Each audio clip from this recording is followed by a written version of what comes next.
Hi there, this is Thompson Long, and I'm going to be talking about Life is Strange, the episodic graphic adventure video game that was developed by Dontnod Entertainment and was published by Square Enix. The game was developed for Microsoft Windows, PlayStation, Xbox, and the game was released in 5 parts during 2015.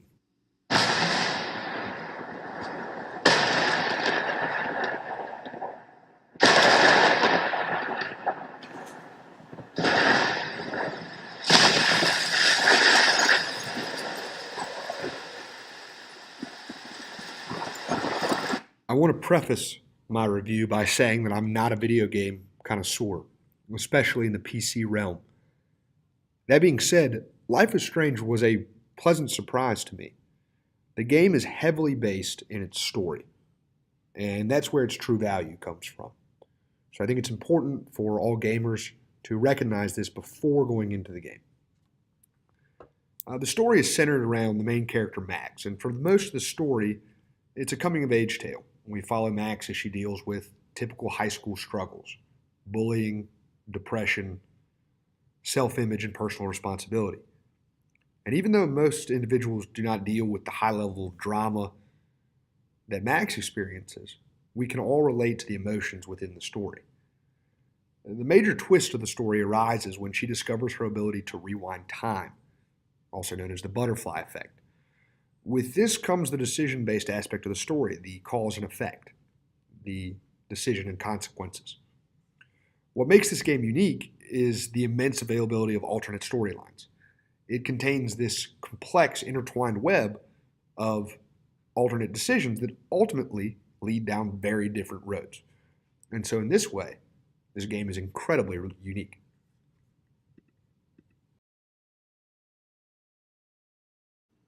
Previously on Life is Strange. Whoa. Hey, it's Thelma and Louise. That's Rachel's bracelet. Why the fuck are you wearing her bracelet? Calm yourself, all right? It was a gift. Max, we have to find Rachel soon. Like you said, it's time to start the search for clues. Welcome to my domain. Let's find what we want and beat it. Max, you better come check out these files. Rachel in the dark room. Over and over. That's it. You can see in that brief clip that the cinematic quality of this video game is incredibly high. And you can also come to understand how rich the character development is, as well as how intentionally crafted the plot is. My only criticism of this game comes from the butterfly effect and the time travel aspect of this game. Unfortunately, the time travel aspect never really comes into sync with the rest of the storyline, and it becomes increasingly clear in the final episode. And I understand that this is intended to create a better gameplay and not necessarily advance the plot. However, I did have somewhat of a sour taste in my mouth in the conclusion of the 5th episode, because it seemed as if, despite your choices, the final episode concludes the same way every time. And that's not really in pace with the rest of the game. But please don't let that take away from the truly brilliant nature of the game. It is as deliberate and well crafted as anything printed on paperback. And ultimately, I'm incredibly grateful for the opportunity to be exposed to a medium that otherwise I would have never dealt with. Life is Strange brings up a really unique question for literary scholars and academics. Where does a game like this qualify within the realm of media and print? While I think many people would be quick to write this off as a preposterous question, saying, of course, it's a video game, it's fantastical, it's fun, it's silly, it's not anything worthy of academic study, I think that would be wrong. I would argue that a game such as this needs to be recognized as a scholarly medium of storytelling.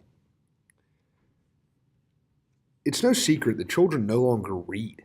Newspapers are going belly up left and right, and technology has significantly altered the way we learn as well as the way we engage in storytelling. It's changed the way we relate to one another. And I would argue that in a time such as this, Life is Strange could become an incredibly influential genre of game in future years, and should be respected and regarded as such. The storyline and the content of this game are worthy of academic consideration without any preconceptions. And while I understand that some will disagree, I think that if one is to take the time to understand this game, to play it fully, they'll realize that there are serious academic and literary components of this game worth study. I want to thank y'all for taking the time to listen to my short review of Life is Strange. I hope you enjoyed it.